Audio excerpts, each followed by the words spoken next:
Hello everyone and welcome to Online Help Guide. Today in this video, I'm going to show you how to download LinkedIn on Android. So without any further ado, let's dive right into it. To download LinkedIn app, first open the Play Store on your device. Tap the search bar at the top and type in LinkedIn app.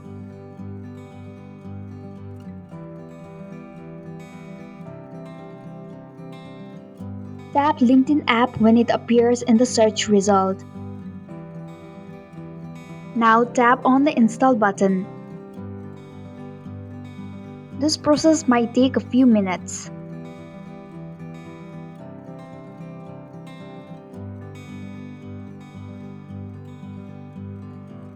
Once the installation is completed, tap Open to launch the app.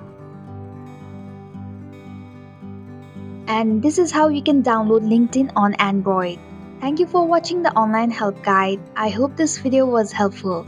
If it was, please hit the like button and comment if you have any questions or feedback.